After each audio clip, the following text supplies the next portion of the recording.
Welcome to part 2 of Bryan Johnson's supplements. Today we will talk about the different supplements that Bryan Johnson takes. I chose a couple of supplements, otherwise this video will be too long, to talk about things that are not that common, so probably not the minerals, the vitamins, the amino acids that he takes, but more of like longevity health molecules that are not that out there and stuff you cannot find in your local grocery store or where you buy your supplements. So from the previous video that I made about Bryan Johnson's diet, you might have seen that he's vegan and he's mostly plant-based. He takes a lot of different supplements, but also he tries to incorporate some phytochemicals that comes from natural sources like plant-based food and different types of things. In general, he has a really well-rounded diet. He takes a lot of collagen, he takes some cocoa flavonols for the polyphenols and for the good antioxidant that's in it. He takes metformin as well, which is a type 2 diabetes drug, but it's also have been studied for its longevity properties. I talked a lot about metformin in my Instagram, so if you want to check that out, I will put some links down below. And he also takes creatine since he works out a lot and it's quite a good component to add when you're trying to increase your endurance and to help your muscles recover better. Besides all of that, Bryan Johnson takes a lot of prebiotics, of course, to feed his good gut bacteria, probiotics, vitamins, minerals, as we spoke about, polyphenols from olive oil and different things, collagen supplements, protein powders, omega-3s, and also what's important are what I've seen at least in different sections from his protocol that's published online are garlic, ginger, and curcumin. I see that quite a lot and I'm like, I love that since it's something that I also personally try to incorporate in my own diet. At least to add a little bit of ginger when I drink bone broth, for example, or to add a little bit of curcumin, turmeric basically, when I'm having a tea, just to add that little touch of good antioxidant and anti-inflammatory powers of these spices to the food. The first compound that I want to talk about, or the highly coveted health molecule that I want to talk about, is what we call N-acetylcysteine. And again, I apologize for how I pronounce these names. As I said, I studied chemistry and French, so I might sound a little bit of a hint of French in there. But N-acetylcysteine is basically the more stabilized form of cysteine, which is an amino acid. So why does he take N-acetylcysteine? From what I'm assuming or what I gathered, N-acetylcysteine is a powerful glutathione precursor. So precursor means it helps synthesize glutathione in the body. Glutathione is a really powerful antioxidant that we have innately, but we need cysteine to produce it. So the first mechanism of action of this NAC, or N-acetylcysteine, is to help obviously synthesize glutathione, which is a tripeptide, because it's composed of 3 different types of amino acid: glutamate, cysteine, and glycine. Glutathione plays a key role in neutralizing free radicals, so that's what antioxidants do, as well as maintaining cellular health. The second thing that N-acetylcysteine does is to modulate inflammatory pathways, so it kind of helps in reducing inflammation in more simpler terms.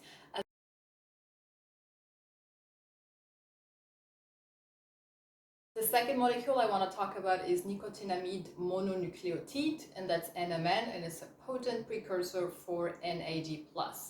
NAD+ is a highly important molecule that we have in our body. Plus is just for the positive charge. It's a positively charged ion.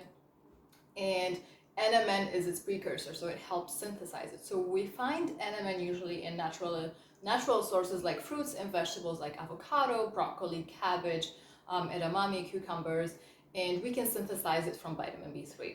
So what does NAD+ do? NAD+ has huge benefits, a lot. I think, to be honest, this is the next supplement purchase that I would personally do, because the more I read about it, the more I understand how powerful it is as a molecule.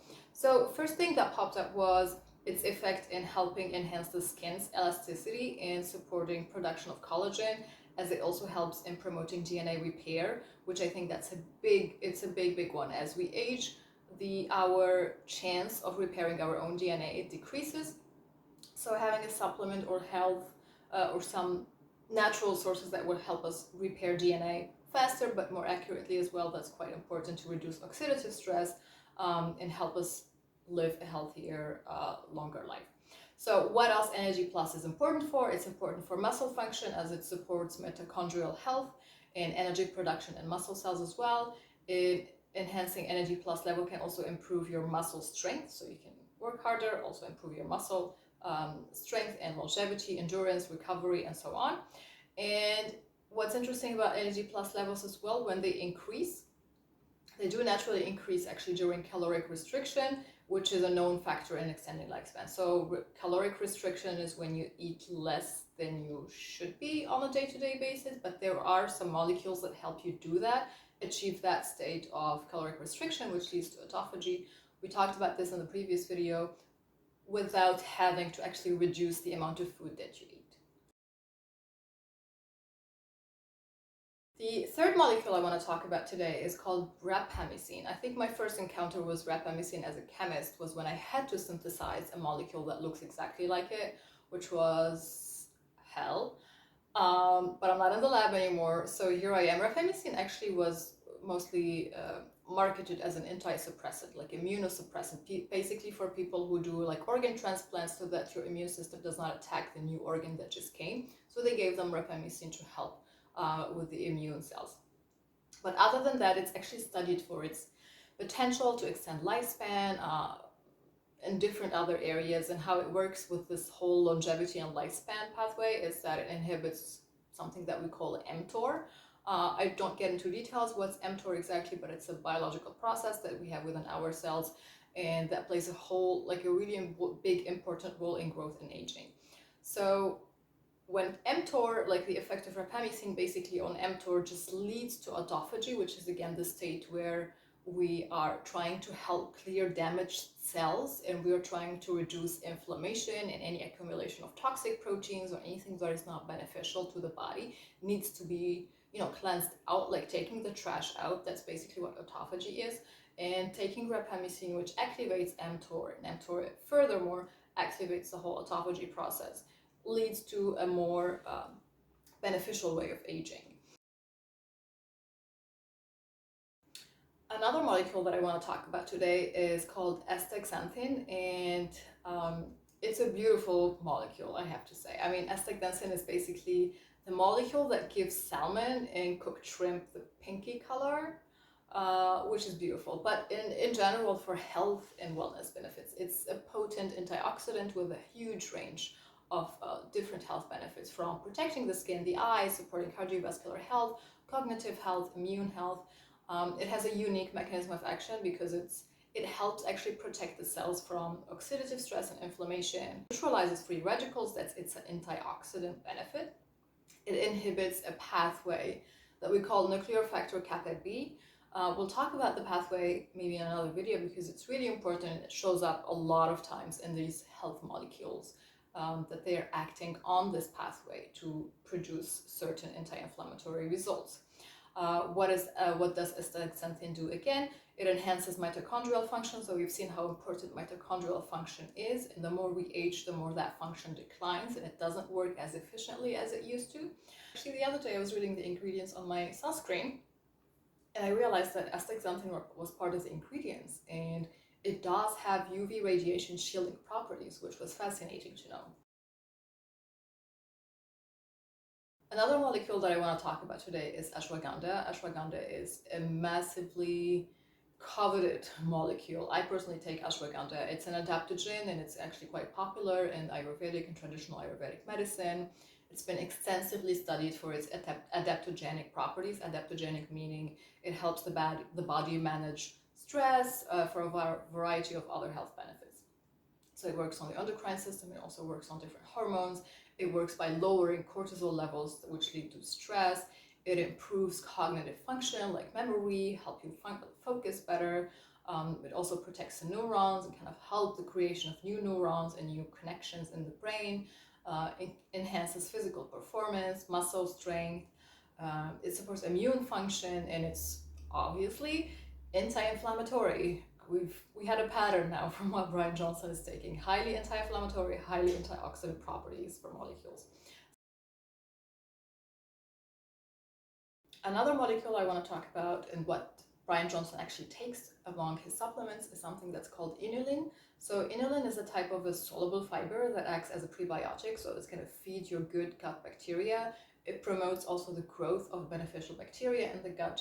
And how it works, basically, you're just going to help these gut bacteria ferment it. It's going to be acting like it's food. It also helps by enhancing bowel movement, so kind of, making things move around down there, as well as improving the gut pH, which is really important to keep it at a certain level of pH. It also enhances the absorption of different minerals like calcium and magnesium, which we definitely need to be absorbed correctly.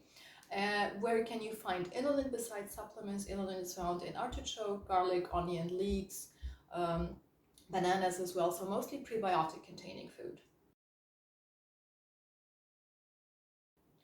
Glucosamine is a big one. It's actually used by the body to make other chemicals that will help you build your tendons, your ligaments, and joints. So joints are cushioned by some type of fluid that is kind of like surrounding the cartilage around them. When you take glucosamine, it might increase this cartilage and fluid around your joint and help you prevent the breakdown. And this is something that you will typically do when you're aging, because we tend to lose that fluid over time. So taking glucosamine is a good habit. The last molecule I want to talk about today is a fascinating one, and it's called alpha-ketoglutarate. Usually it comes as it is, or it comes formulated with other salts like calcium or magnesium. So alpha-ketoglutarate is actually what we call a geroprotector. Gero is for geriatric, meaning for aging population, and protector is for protection. So geroprotectors are compounds with the potential to increase health and lifespan. And AKG in general is an antioxidant. It regulates nitrogen, ammonia balance, and it also helps with epigenetic and immune processes within the body. It's really, really important substrate for the process that contribute to DNA demethylation. We will probably talk about DNA methylation and aging in another video, because I think this is a really important topic. But to give you a context, the more we age, the more we gain methyl group in our DNA. And that's kind of representing our biological age. So the biological age relates to DNA methylation, and AKG helps reduce that biological age by demethylating the DNA. So this is how it works. Reducing DNA methylation, and it actually has been associated with increased lifespan in some studies on humans by 7 years for females and by 8.4 years for males. So that's, let's say you gained 8 years by consuming AKG on a daily basis. And there are still ongoing studies that are really, really important on AKG and its benefits on increasing lifespan and kind of reversing biological aging. I wanted to focus on kind of like these unfamiliar names as I was scanning the supplement list that Bryan Johnson had. And these are the ones I came up with. I hope this was helpful for you to understand why would he take these type of supplements, and if I were to choose one or two from the list that he would take, which one would make sense to me? As I mentioned in the beginning, probably the N-acetylcysteine, because glutathione is an important antioxidant in the body. Another thing I would add is the MNN is actually the second supplement that I would pick, purely based on the different effects that NAD+ is showing in our body. I think that's impressive. For me, a winning health molecule is something that already targets effectively more than 3 pathways at once. In NAD+, I think it targets more than 8 pathways. I hope you enjoyed part 2 of the first video. If you didn't watch the first video, I will link it down below as well. And I hope you come back for some more talk about health molecules and how can you learn more about the different health compounds out there, the supplements, the molecules that are in our food, get more understanding on your own health and wellness journey, and share with me what you've been trying on and what you want to see next in my channel.